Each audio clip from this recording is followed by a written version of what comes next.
Donc je commence l'analyse des images deux par deux. Voilà le premier couple d'images.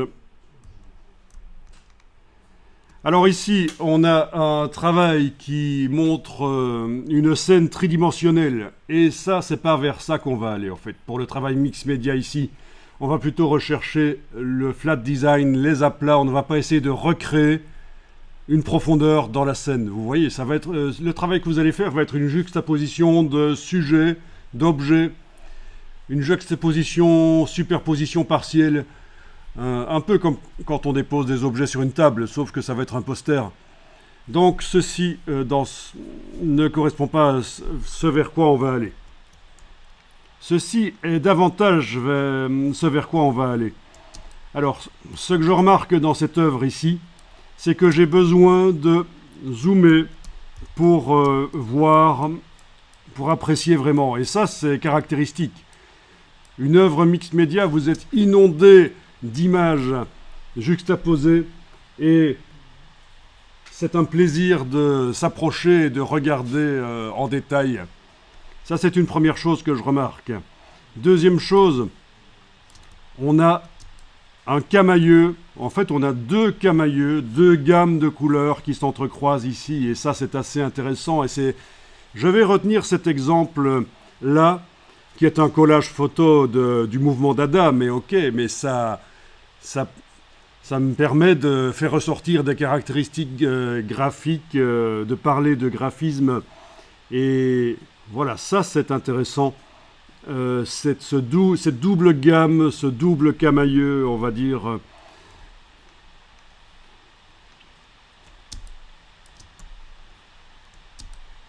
Alors, dans votre travail, il faudra qu'il y ait un message qui soit convoyé, mais on va en parler. Ce qu'on peut remarquer aussi, bien sûr, c'est l'utilisation de la typographie à différents endroits.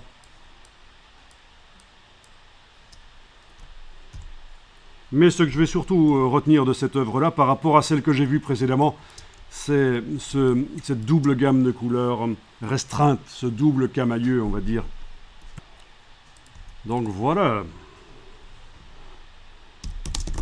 Ce qui est intéressant dans cette image, c'est cette double gamme de couleurs, ce, entre guillemets, double camailleux,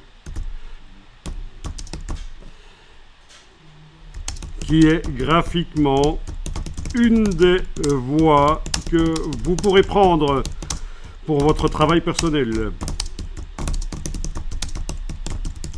Mixed média numérique.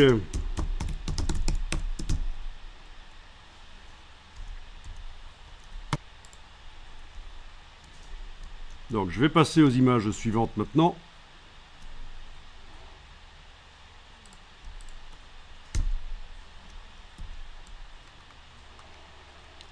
Ah, alors là, on a vraiment un look années 80 à fond, ne fût-ce que dans les couleurs et dans la manière de découper les photos de manière géométrique comme ça. Donc ce n'est pas du tout le sens dans lequel on va aller en fait. Alors au niveau d'énonciation, je ne vois pas le contexte. Si vous connaissez, vous me le dites, mais de toute façon, au niveau graphique et composition, c'est pas dans ce sens-là qu'on va aller, donc je vais passer à la suivante.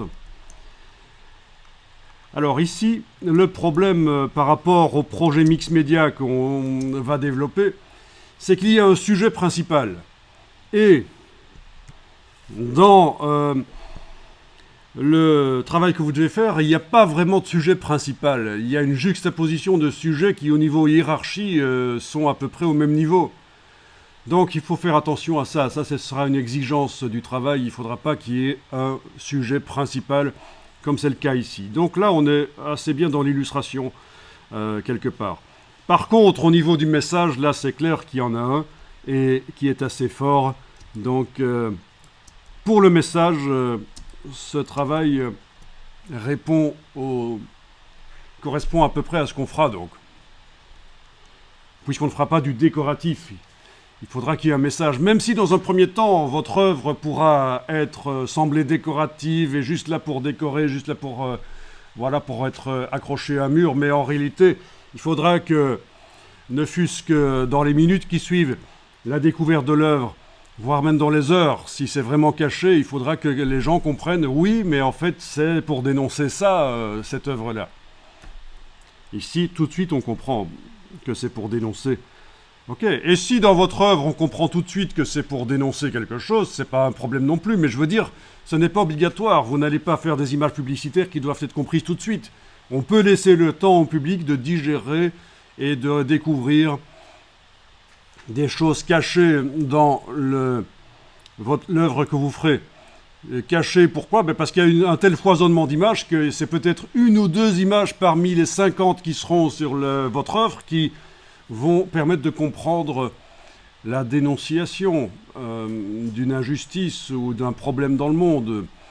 Voilà, je sais pas, j'imagine, c'est juste un exemple qui me traverse la tête, vous avez une composition où on voit plein de scènes de piscines, de gens qui plongent, qui se baignent, et parmi toutes ces scènes-là, vous avez une ou deux images qui montrent des victimes d'inondations qui sont vraiment dans la mouise à cause du réchauffement climatique, par exemple, supposément, on ne va pas entrer dans la polémique ici, mais enfin... voilà. Et donc, peut-être que dans un premier temps, ça ne va pas se voir tout de suite quelles sont là ces images. Mais ça va être le choc quand les personnes vont les voir. Donc c'est juste un exemple parmi des milliers de possibilités de faire un travail qui a quand même un peu de profondeur. Alors, je continue. Problème ici aussi, il y a un sujet principal et c'est beaucoup du dessin. Ceci dit, on a quand même l'utilisation de papier chiffonné, photographié, ça c'est pas mal. D'objets, mais ils sont intégrés au dessin, c'est pas comme si on avait posé la bouteille sur le travail, sur le fond. Mais c'est surtout, voilà, le mixed media, c'est surtout par l'apport de ces papiers chiffonnés. Mais c'est pas tout à fait dans ce sens-là qu'on va, parce qu'il y a un sujet principal et parce qu'il n'y a pas assez d'éléments de nature différentes. Des photos, des dessins, des objets, des trous, des ficelles, des rubans, tout ce que vous pourriez imaginer qu'on peut mettre sur un objet mixed média. Ça, je pense que les exemples scrapbooking le montrent plus, sauf que le problème du scrapbooking, c'est qu'il n'y a pas vraiment de message important.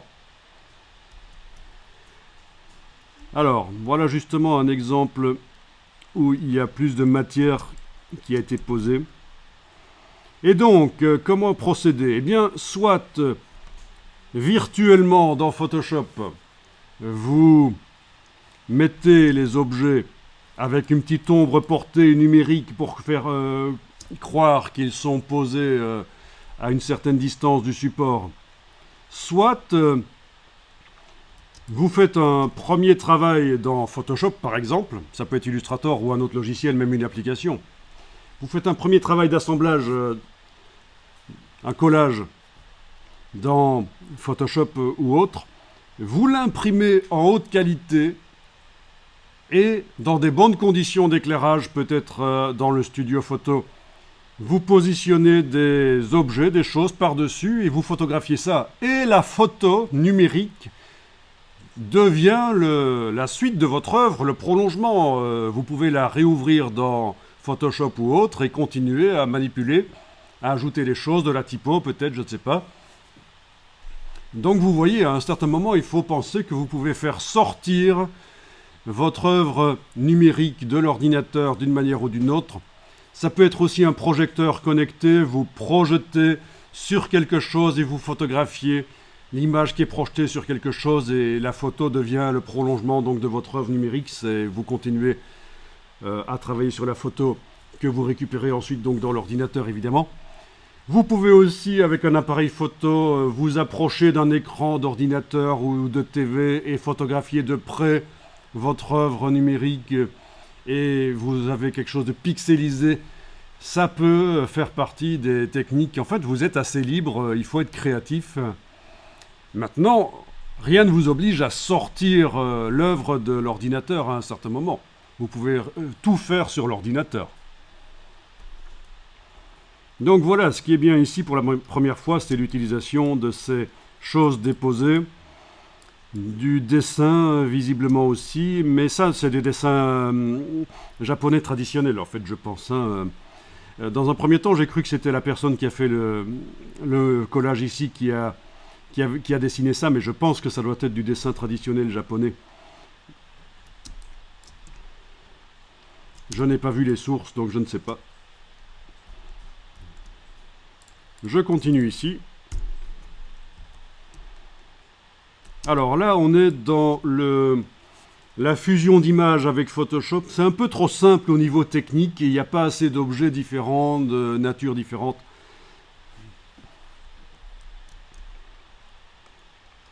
Là aussi, c'est quasiment que des photos. Il y a une carte quand même, l'utilisation des cartes est intéressante. Il y a du dessin, oui.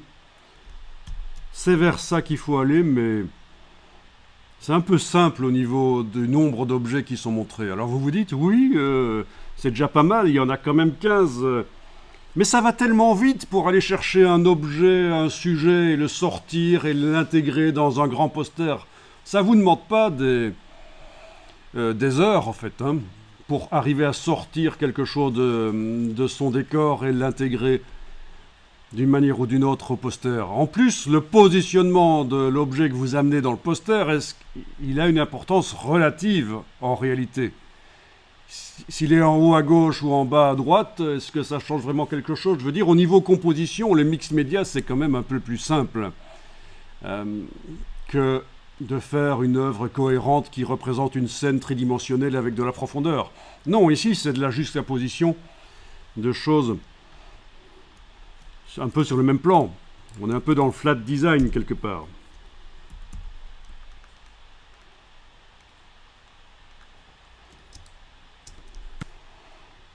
Alors ici, c'est du dessin. Toujours besoin de se rapprocher pour apprécier vraiment. Mais le problème, c'est le peu de variété de médias présents. Et sinon, ça a de la pêche.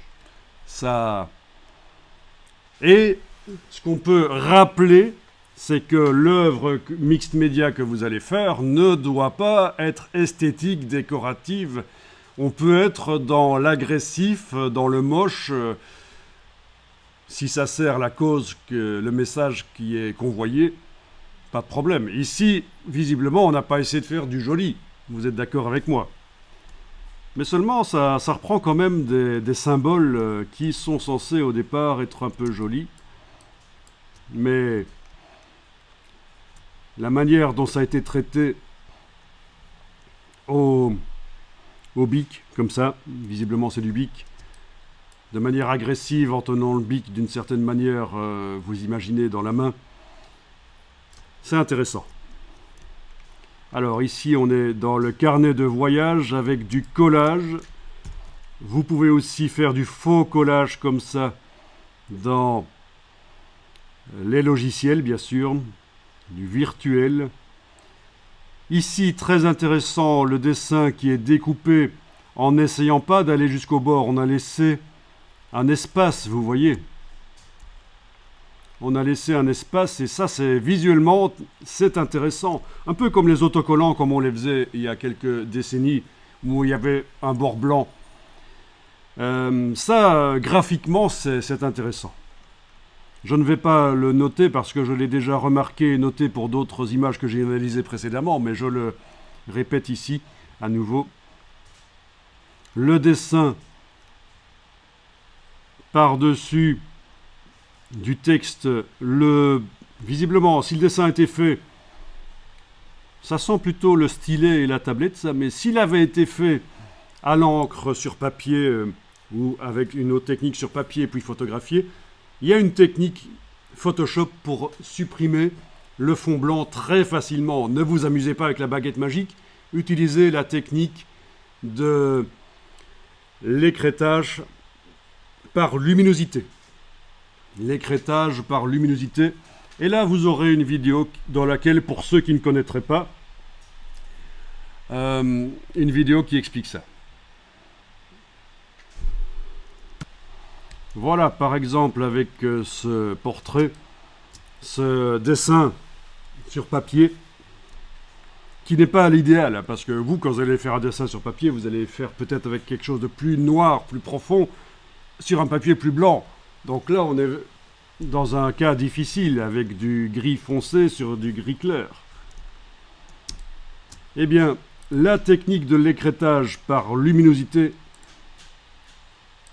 et je vous rappelle que vous aurez une vidéo dans laquelle c'est expliqué plus longuement, mais ici je vais juste vous montrer que je vais double-cliquer sur le calque d'arrière-plan, en fait, pour pouvoir modifier sa transparence, parce que c'est une sécurité chez Adobe. Le calque d'arrière-plan et la transparence n'est pas modifiable. Sinon, il y a des gens qui modifieraient la transparence et qui se diraient « Ah, elle est chouette l'image, je l'imprime et ça ne sortirait pas exactement ce qu'on voit dans Photoshop. » Parce que, voilà, c'est de la transparence, c'est Photoshop, c'est typique à Photoshop, c'est... Voilà. Donc je double-clique sur la vignette, OK. Déjà, je peux modifier la transparence là. Ensuite, je vais double-cliquer sur la droite ici du nom du calque. Et est-ce que certains parmi vous connaissent la technique des curseurs ici d'écrêtage par luminosité? Personne. Donc ça, c'est extrêmement important, parce que si vous ne connaissez pas ça, vous allez passer beaucoup de temps à supprimer les fonds. De 1, beaucoup de temps. On parle de 20 ou 30 fois plus de temps que ce qui va être montré ici. Donc c'est pas juste 2 fois plus de temps. Au lieu d'y passer 1 minute, vous allez y passer 30 minutes ou 20 minutes, quoi. Et en plus, le résultat sera moins bon à la fin. Donc, il faut vraiment connaître cette technique. Alors, il s'agit de rendre transparentes certaines portions du calque en fonction de la luminosité des pixels. Simplement en déplaçant le petit indicateur là. Et tout de suite, on va voir que la transparence va apparaître. Voilà. OK. Donc les pixels sont en réalité toujours là, bien sûr, mais ça a été rendu transparent. C'est une des techniques les plus importantes dans Photoshop, l'écrêtage par luminosité.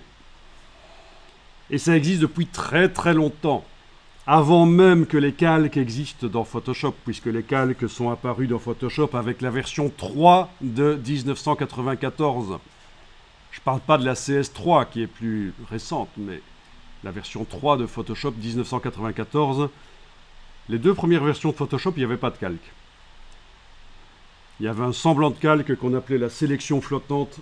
Et il y avait cette technique déjà dans la sélection flottante avant les calques de Photoshop. Alors ici, je vais juste aller faire un contrôle-clic ou commande-clic sur l'icône qui est à gauche de la corbeille pour créer un calque en dessous que je vais remplir majuscule delete. Majuscule delete pour le raccourci de édition remplir. Je vais aller remplir par une couleur que je vais faire bien tranchante par rapport au dessin. C'est juste une couleur de test dans un premier temps. Voilà. Bon, c'est peut-être un peu trop. Hein. Je vais faire un commande U, CTRL U pour aller un peu désaturer quand même. Ok. Donc, j'ai mis de la couleur sous ce calque-là. On voit qu'il y a de l'écrêtage déjà. Si on zoome, on voit que c'est pas terrible parce qu'il n'y a que 2 niveaux de transparence. Soit les pixels sont opaques à 100%, ils sont là, on les voit. Soit ils sont pas là, ils sont totalement transparents, on les voit pas. Et c'est là que vous vous diriez, oui, mais cette technique, ça donne des résultats pourris quand même. Ça, c'est un peu ce que vous obtiendriez si vous avez essayé à la baguette magique de faire quelque chose en fait. Donc je vais redouble-cliquer à droite ici. On peut y aller autant qu'on veut, c'est du non destructif. Les pixels de l'image sont en réalité toujours là, entièrement, non modifiés. C'est juste leur visibilité qu'on modifie ici. Et avec la touche Alt, je vais les séparer en 2, comme ça.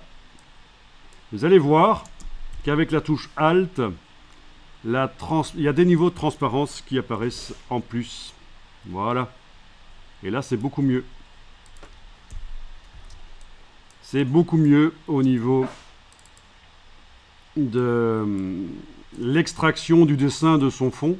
Alors il faut aller bouger les curseurs de manière à ne pas avoir de petits fantômes blancs le petit halo blanc autour des traits.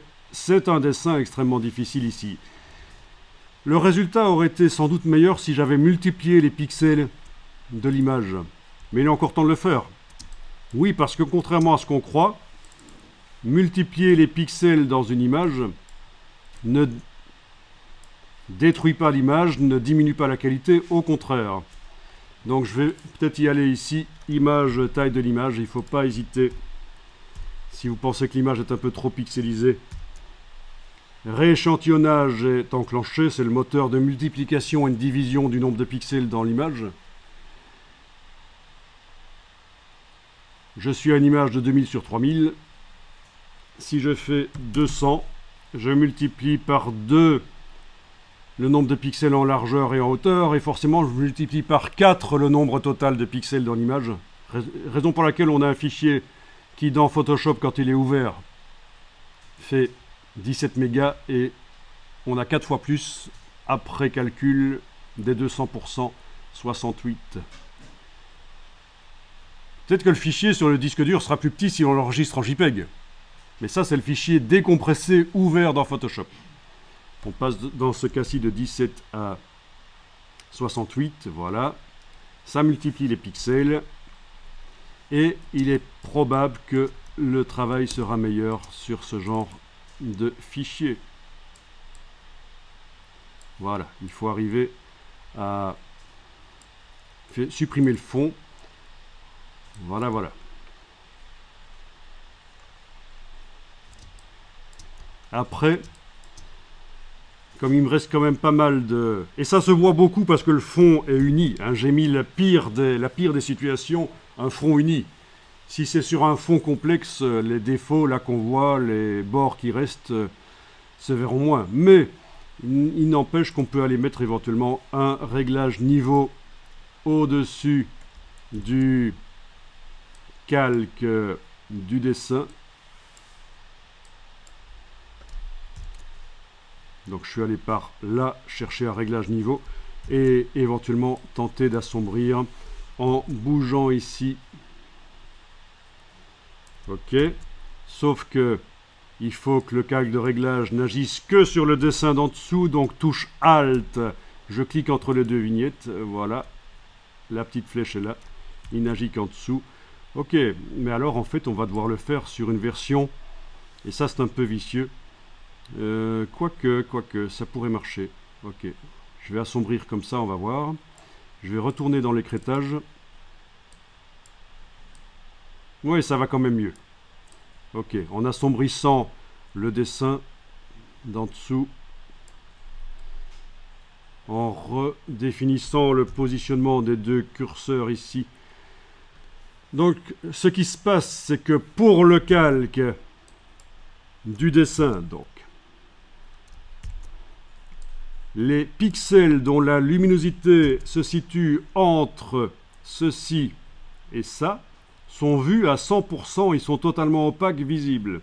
Ceux dont la luminosité se trouve entre ceci et ça, entre niveau 132 et niveau 255, ils sont totalement invisibles. Et entre les deux, entre 73 et 132, c'est une transition entre le totalement opaque et le totalement transparent. Et on parle bien des pixels qui sont là. Peu importe qui est le réglage au-dessus ou pas, le réglage au-dessus, il modifie juste l'apparence. Mais il n'intervient pas dans le processus d'écrêtage. Il sert juste à faire ressortir des choses. Ok. Et voilà, comment sortir un dessin de son fond. Et puis après, on peut mettre ce qu'on veut derrière, bien sûr. Donc vous ne connaissiez pas, si on vous avait demandé de sortir un dessin de son fond, vous auriez utilisé des techniques de sélection, certainement. C'est très mauvais. Inadapté à des choses fines et complexes comme un dessin comme ça. Et alors la technique qui est là permet également, il faut le souligner, le dire, de rendre plus blanc le fond derrière un dessin. Si vous avez un dessin qui a été fait sur une feuille qui est beige, qui est sali par des traits que vous ne souhaitez pas voir, Ben, il va suffire de mettre à la place du rose ici un blanc. Édition remplir avec blanc, et voilà. D'accord? Donc je vais juste faire un truc ici qui va vous permettre de comparer l'avant-après. Ça c'est avant, ça c'est après. Avant-après.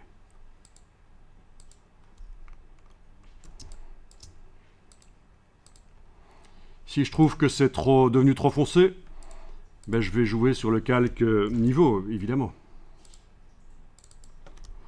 Donc là, j'ai juste mis une copie du calque d'origine non écrété au-dessus pour pouvoir faire la comparaison. Voilà.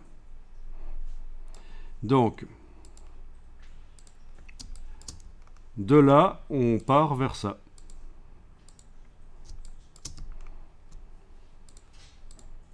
Ok, si vous pensez que vous avez trop perdu, il faut retourner dans l'écrétage, aller remodifier. Voilà, c'est peut-être un peu mieux comme ça. Mais en tout cas, voilà, ça permet non seulement d'extraire le dessin, il est sur fond transparent, c'est de la transparence autour, si on enlève l'œil en face du calque de fond blanc là. Et de l'amener au-dessus de n'importe quoi d'autre comme objet dans votre œuvre mixte média, mais ça permet aussi de rendre le blanc bien transparent.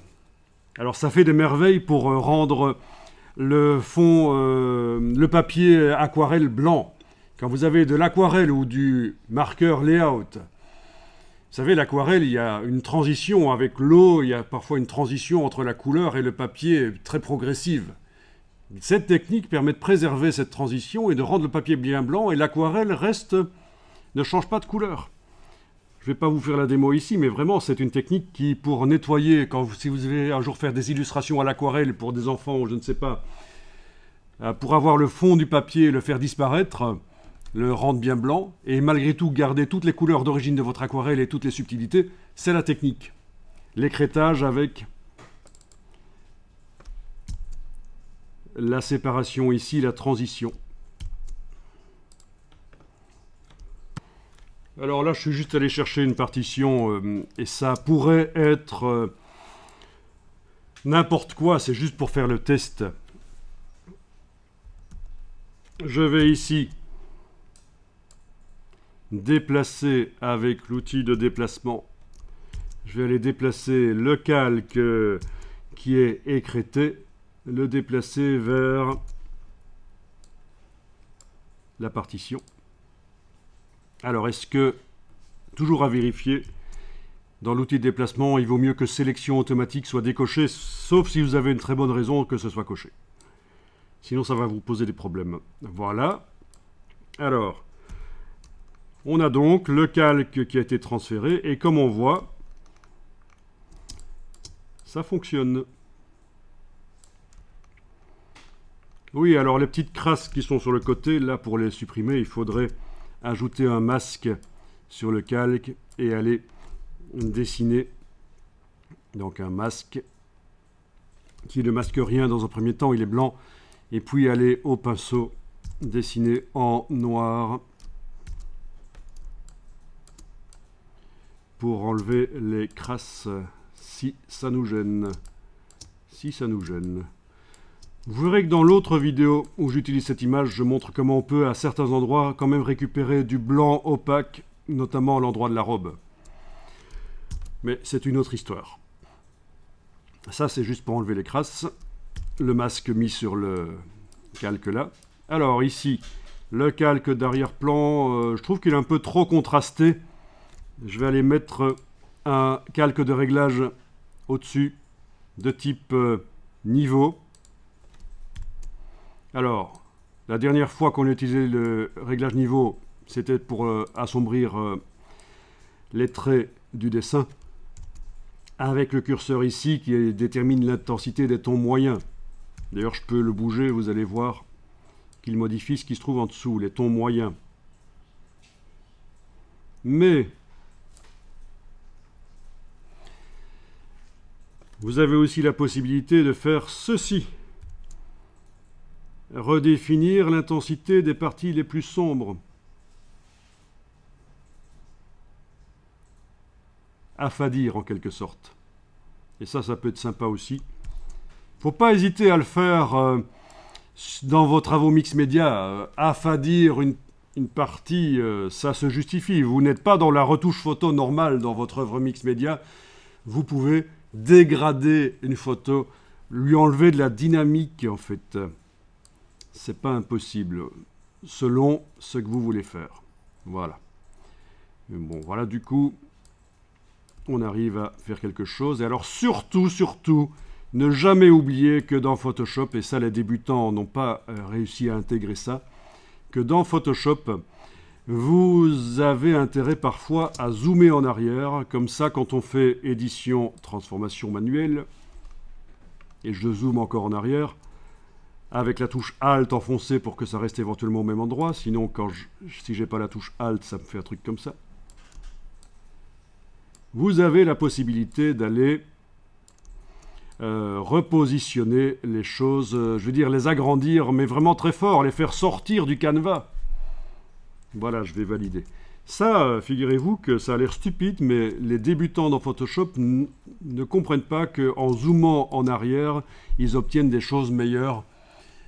On fait sortir. Parce que sinon, si vous faites tous vos trucages photo, tous vos travaux Photoshop sans zoomer en arrière, sans faire sortir des éléments partiellement en dehors, vous obtenez une composition qui ressemble à une boîte dans laquelle on a mis des objets.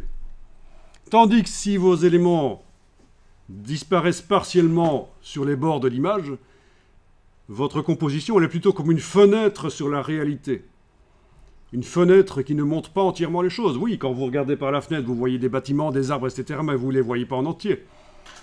Donc, et c'est comme ça qu'on fait des affiches plus intéressantes, des posters plus intéressants. Donc, on avait parlé de ça suite à la visualisation de ce dessin. Et vous allez souvent rencontrer des dessins, voire même du texte, qui, à l'origine, sont pas nécessairement, évidemment, faits directement sur le papier dans la vraie vie. C'est peut-être un montage Photoshop. Dans ce cas-ci, je pense que c'est fait directement sur le papier dans la vraie vie, mais vous pouvez faire le même effet. En plus, c'est repositionnable, redimensionnable dans Photoshop. Vous pouvez vraiment faire le même effet de dessin par-dessus du texte ou autre chose. Avec la technique qu'on a vue, donc.